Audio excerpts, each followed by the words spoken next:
Hello friends, happy new year. तो इस video में मैं चर्चा करूंगा कंप्यूटर इंस्ट्रक्टर से रिलेटेड जो लेटेस्ट अपडेट्स आई हैं उनके बारे में।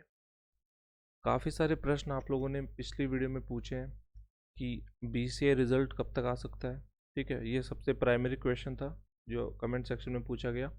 इसके अलावा एक्सपेक्टेड रिज़ल्ट, ठीक है, मतलब बीसीए की फाइनल रिज़ल्ट की डेट पूछी जा रही है। एक है कोर्ट केस के बारे में काफ़ी लोगों ने पूछा है। एक है कि बीसीए की कट ऑफ तो नहीं बढ़ जाएगी। ठीक है, कई लोगों के मान लो 80 मार्क्स से 81 मार्क्स से, तो कहीं कट ऑफ तो नहीं इंक्रीज हो जाएगी जैसे सीनियर इंस्ट्रक्टर में हुई है। ठीक है, एक क्वेश्चन पूछा जाएगा कि 47 सीट्स खाली कैसे रह गई एससीआई में। ठीक है, और क्या कोई रिवाइज रिजल्ट जारी होगा बीसीए में, और फाइनल ज्वाइनिंग कब तक मिलेगी, मतलब स्कूल्स में हम पढ़ाना कब से स्टार्ट करेंगे। तो ये जितने भी प्रश्न हैं उन सभी को मैं कवर करने का प्रयास करूँगा। तो सबसे पहला प्रश्न ले लेते हैं हम। Will court case affect the BCA result, यानी कोर्ट केस का क्या बीसीए रिजल्ट पे कोई प्रभाव पड़ेगा। तो दोस्तों लास्ट हियरिंग है आपकी 9 जनवरी 2023 को। ठीक है, ये आपकी लास्ट हियरिंग होगी कोर्ट केस की। तो देखो कोर्ट केस कैसे काम करते हैं मैं थोड़ा सा आपको डिटेल में देता हूँ। रिट लगाई जाती है। ठीक है, तो जो भी लोग रिट लगाते हैं, तो यहाँ पे 140 प्लस लोगों ने रिट लगाई है। ठीक है, तो जो भी लोग रेट लगाते हैं उन्हीं को फ़ायदा मिलता है कोर्ट केस में।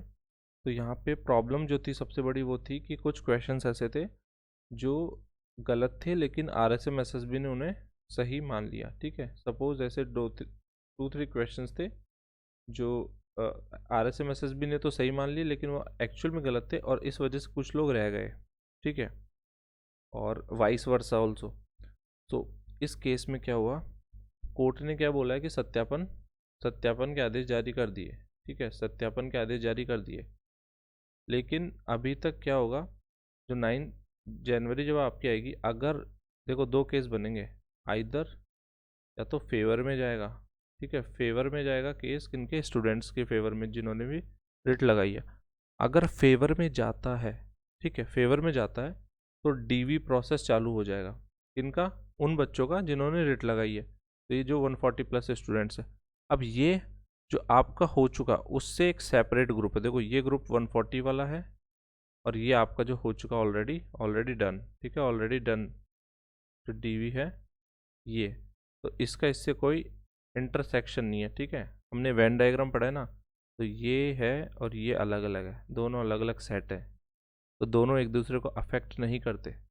सो जो कोर्ट केस है उसका कोई प्रभाव नहीं पड़ने वाला आपके जो डीवी की प्रोसेस चल रही है उस पर। ठीक है, ऐसा नहीं होने वाला कि कोई रिवाइज रिजल्ट जारी हो जाएगा जिसमें आपकी कट ऑफ कम हो जाएगी, सॉरी कट ऑफ बढ़ जाएगी और आप बाहर हो जाओगे, ऐसा कुछ नहीं होने वाला।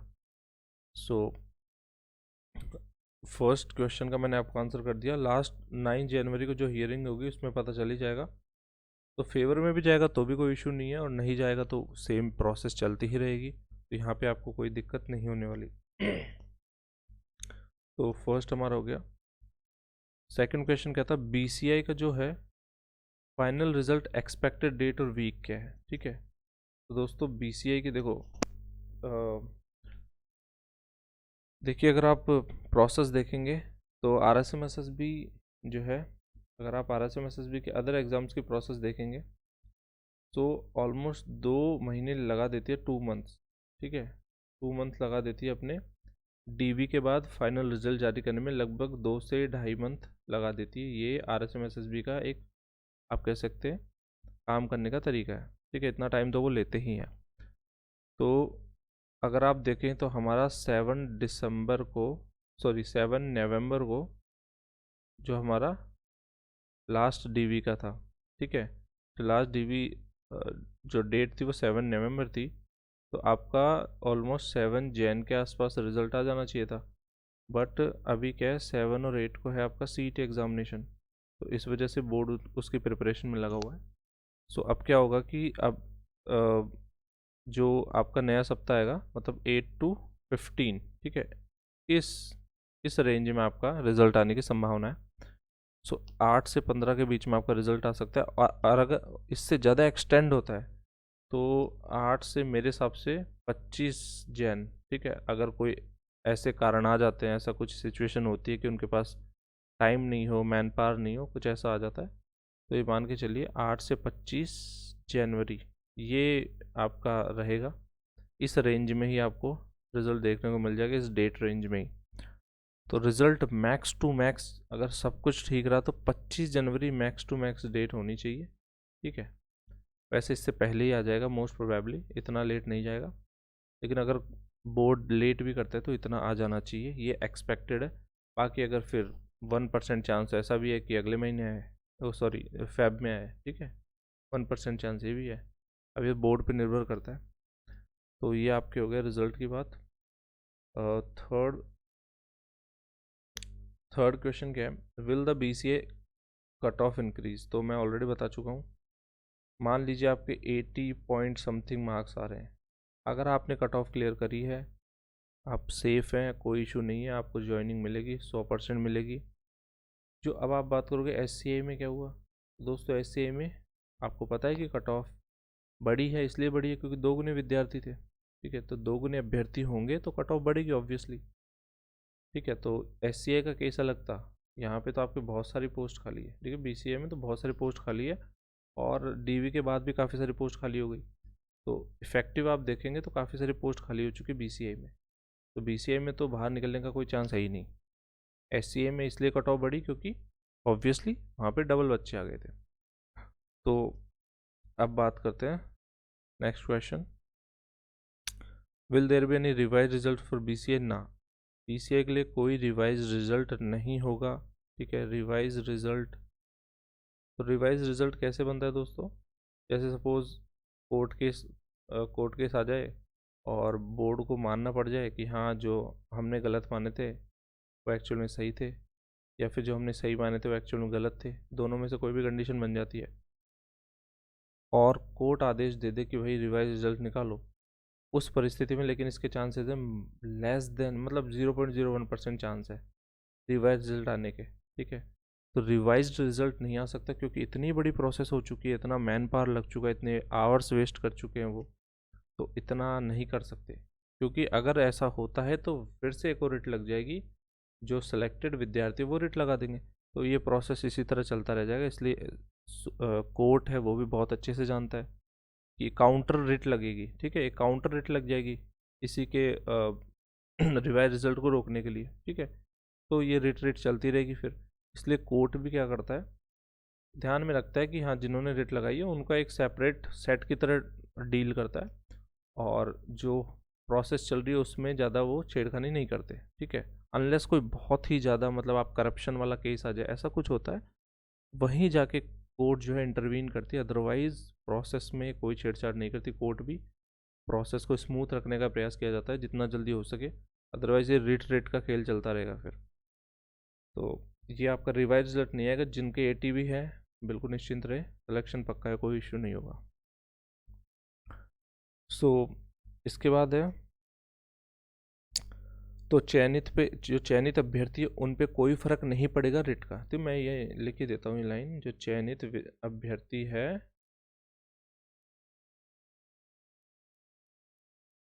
पर रिट का कोई इफेक्ट नहीं होगा, कोई इफेक्ट नहीं होगा, ठीक है। तो ये चीज़ ध्यान रखिएगा, कोई इफेक्ट नहीं होगा जो भी चयनित अभ्यर्थी हैं उनका रिट से। अब हम बात कर लेते हैं रिवाइज रिजल्ट की, हम बात कर चुके हैं। यहाँ पे एक चीज़ है कि प्रोविजनल और जो रिजेक्शन वाले कैंडिडेट है BCA के, वो कब तक लिस्ट जारी होगी, ठीक है। तो एक बात कर लेते हैं, देखो प्रोविजनल अगर जारी हो जाती है, अभी तक जारी नहीं हुई है, अगर नहीं हो पाती इस वीक में, तो provisional most probably provisional plus आपके जो रिजेक्टेड हैं प्लस इसके साथ जो फाइनल रिजल्ट आ जाता है, ठीक है, इस तीनों परिणाम एक साथ आपके जारी हो जाएंगे। और ये चांस मैंने आपको बता दिया 8 से 15-25 के बीच में ये रेंज रहेगी, ठीक है। 8 जैन टू 25 जैन। अब ये गवर्नमेंट पे है कितना जल्दी करती है, RSMSSB के पास कितना समय है, उस पर निर्भर करता है। उनके पास मैन पावर होगा तो जल्दी कर देंगे, अगर उनको आदमी लोगों की कमी रहेगी तो थोड़ा लेट करेंगे। तो ये 8 से 25 जनवरी का मैंने बता दिया आपको, ये टेंटेटिव टाइम है, ठीक है। इस रेंज में आपको फाइनल रिजल्ट मिलने की संभावना है, ठीक है। ये तीनों लिस्ट जारी हो जाएगी, उसके बाद एक और चांस मिलेगा प्रोविजनल वालों को फिर से डॉक्यूमेंट जमा कराने के लिए, और वो लगभग 15 से 20 दिन का, यानी 2 से 3 हफ्ते का समय देंगे। ठीक है, तो उसके बाद फिर आपकी फाइनल प्रोसेस शुरू होगी। तो अब एक एक क्वेश्चन और बचता है कि फाइनल ज्वाइनिंग, ठीक है, फाइनल मतलब हम स्कूल में पढ़ाने कब लग जाएंगे, फाइनल ज्वाइनिंग इन स्कूल, ये भी बहुत सारे बच्चों का कंफ्यूजन है कि ये कब तक होगी। सो दोस्तों, फाइनल ज्वाइनिंग होने के चांसेस है, मैं जहाँ तक मान के चल रहा हूँ कि मार्च का जो लास्ट वीक होगा, मार्च का लास्ट वीक है, यहाँ से स्टार्ट होके आपके अप्रैल लास्ट वीक, ठीक है, अगर बुरे से बुरा होता है तो भी अप्रैल लास्ट वीक तक आपको ज्वाइनिंग दे देंगे, और अगर अच्छे से अच्छा हो जाता है आपके साथ तो मार्च लास्ट वीक, ये इससे पहले देना बहुत मुश्किल है दोस्तों। तो मार्च लास्ट वीक, ठीक है, मार्च लास्ट वीक, ये आपका मतलब आप कह सकते हैं लेफ़्ट बाउंड्री है। लेफ़्ट बाउंड्री मतलब ये सबसे मिनिमम टाइम है जहाँ पे आपको ज्वाइनिंग मिल सकती है, और अप्रैल लास्ट वीक तक तो मिल ही जानी चाहिए। ये एक मतलब मान के चल रहे मैक्स टू मैक्स यहाँ तक तो मिल ही जानी चाहिए। सो लास्ट में बात कर लेते हैं, एक और जो प्रश्न पूछा गया था वो था, हाँ, SCI में, ठीक है, SCI में 47 सीट्स वैकेंट कैसे रह गई, ठीक है, वैकेंट कैसे रही, इस चीज़ पे चर्चा कर लेते हैं। तो दोस्तों, आपने देखा होगा जो नोटिफिकेशन आया था उसमें क्या लिखा हुआ था, 282 पद थे, ठीक है, और 13 आपके ये तो थे नॉन TSP के, ठीक है, और ये TSP एरिया के थे। तो 282 में से 240 पद भर दिए गए, और इधर 8, तो यहाँ पे आप कैलकुलेट करोगे तो 42, और यहाँ पे 5, ये सीट्स क्या वैकेंट रह गई, मतलब 42 सीटें यहाँ पे खाली रह गई, 5 यहाँ पे खाली रह गई। तो ये आपका नोटिफिकेशन आपने पढ़ा होगा, उसमें इस तरह का मेंशन था। तो यहाँ पे बात आती है कि इनका क्या होगा, मतलब इनके साथ क्या होगा कि 42 एंड 5 सीट्स जो रहेगी टोटल अगर आप मिलाओगे तो 47, तो 47 सीट्स के साथ क्या होगा, तो दोस्तों जैसे आपकी कट ऑफ 107 गई है, ठीक है, तो 107 गई है, तो आपके 47 खाली रह गए।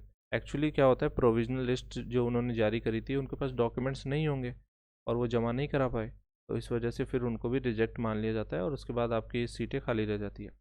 अब प्रोसेस क्या होता है कि कट ऑफ को थोड़ा कम किया जाएगा, जैसे 106 105 उनके पास लिस्ट होती है, पूरा कंप्यूटर में सब कुछ एडेड होता है, तो जैसे ही वो कम करते रहते हैं सॉफ्टवेयर के अंदर, तो वहाँ क्या होता है, जैसे वो 106 डालेंगे तो देख लेंगे कितने बच्चे, मतलब 47 बच्चे उन्हें डालने हैं, इस तरह अरेंज करने हैं, कट ऑफ थोड़ा थोड़ा कम करके, तो एक पॉइंट आ जाएगा, मान लीजिए 105.60, ये एक ऐसा पॉइंट है जिसपे जो है आपके 47 सीटें फिल हो रही हैं, बस तो ये वाली आपकी कट ऑफ बन जाएगी, ये रिवाइज कट ऑफ बन जाएगी आपकी, ठीक है, और ये आपके ये वाले पद जो है ये भी भर लिए जाएंगे।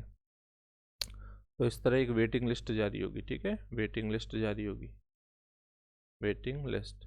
तो जिनका नहीं हुआ SCI में अभी भी हिम्मत मत हारिए, हो सकता है अगर आप 1-2 नंबर के मार्जिन पे हो ना, तो चांसेस हैं कि आप वेटिंग लिस्ट में आ जाओ और आपको भी ज्वाइनिंग मिल जाएगी। अब एक चीज़ है, क्या SCI एंड BCI की ज्वाइनिंग साथ में होगी, ठीक है, ये जो साथ में होगी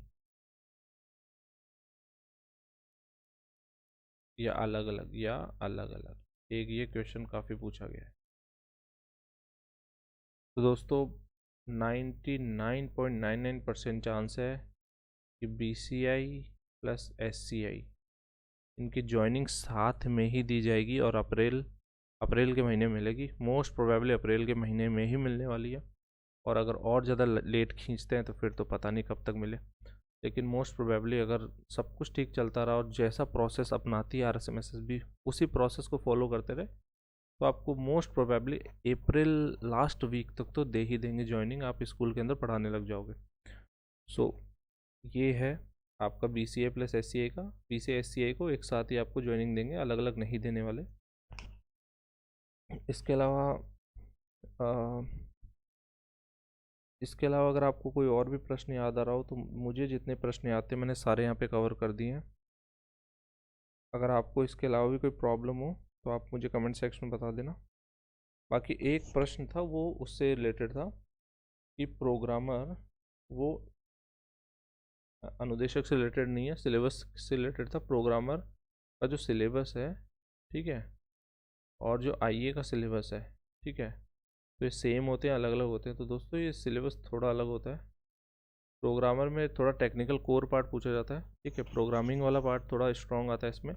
आईए में आपका बेसिक यानी फंडामेंटल, इसमें फंडामेंटल पे ज़्यादा फोकस रहता है। इसमें जो कंसेप्चुअल आपकी नॉलेज होती है, ठीक है, जैसे आपके ऊप्स के कंसेप्ट हो गए, ठीक है, ये आपके बहुत अच्छे से चेक किए जाते हैं। कंप्यूटर नेटवर्क्स के जो थोड़ा सा डिटेल में पूछा जाता है। ऑपरेटिंग सिस्टम के आपके थोड़े से जैसे शेड्यूलिंग वगैरह पूछ लेंगे, तो इसमें थोड़ा डीप में पूछा जाता है। बेसिकली ये आप मान सकते हैं, आइए अगर 100 में से मैं इसको 50 दूंगा तो 100 में से इसको 80-90 बोलूँगा। 80 to 90 इसमें ये टफनेस लेवल रहेगा। अगर ये 50% टफ आता है तो 80 to 90 आएगा। कंप्यूटर इंस्ट्रक्टर की जिन्होंने बहुत अच्छे से तैयारी करी है उनको प्रोग्रामर में उनके सेलेक्ट होने के बहुत अच्छे चांसेस हैं, ठीक है। आईए का सिलेबस थोड़ा इजी आता है, प्रोग्रामर का सिलेबस टफ आता है। प्रोग्रामर का सिलेबस थोड़ा सा आपके टेक्निकल, जो आपका जैसे जो अभी आपका बीसीआई का पेपर आया था वैसा प्रोग्रामर का पेपर आएगा, उससे भी हार्ड आने वाला है दोस्तों। प्रोग्रामर का पेपर बीसीआई के पेपर से भी हार्ड आने वाला है। आईए का पेपर नॉर्मल आएगा, इतना हार्ड नहीं आता, बट प्रोग्रामर का हार्ड ही आएगा। लेकिन अब आप जानते हैं कि बीसीआई 2800 ग्रेड पे की जॉब है, बट स्टिल पेपर बहुत टफ है। तो अभी बोर्ड पे है कि वो कितना टफ पेपर बनाना चाहते हैं। चाहे तो वो आईए को भी बहुत टफ बना सकते हैं, बट जनरली ऐसा देखा गया अभी तक जितने भी आईए के एग्जामिनेशन हुए हैं, तो आईए का लेवल थोड़ा इजी आता है, प्रोग्रामर का लेवल अच्छा खासा आता है। क्योंकि आईए में जैसे मैं भी जानता हूँ, एक रिलेटिव है, 9 साल उन्होंने आईए में जॉब करी है और अब जाके उनको प्रोग्रामर बनाया गया है, ठीक है, वो प्रोग्रामर की पोस्ट पे उनको प्रमोट कर दिया गया है। तो देखो आईए से आपको 9 साल जब आईए में आप काम करते हैं तो प्रोग्रामर बनते हैं, तो ऑब्वियसली प्रोग्रामर एक अच्छी पोस्ट है, सिलेबस अच्छा खासा आएगा। तो ठीक है, वो दोनों की स्ट्रैटेजी अलग अलग है। मैं इनका डिटेल सिलेबस का एक कंपैरिजन कर दूंगा, एक बार प्रॉपर नोटिफिकेशन वगैरह आ जाए तो उसके बाद इसकी डिटेल में कंपैरिजन कर देंगे। इसके अलावा मेरी एक वीडियो ऑलरेडी है, आप जाके देख सकते हैं, जिसमें मैंने ऑपरेटिंग सिस्टम, कंप्यूटर नेटवर्क्स, इन सब के जो सिलेबस है उनकी तुलना कर रखी है मैंने, ठीक है। तो एक बार कंपैरिजन आप कर लेना आईए का प्रोग्रामर का। सो ये था सारा अपडेट। अगर और भी कुछ अपडेट आता है तो मैं आपको बताता रहूँगा। कुछ भी आपको अगर इशू हो, कोई भी आपको क्वेश्चन हो आपके दिमाग में, तो आप पूछ लीजिएगा कमेंट सेक्शन में। Thanks for watching.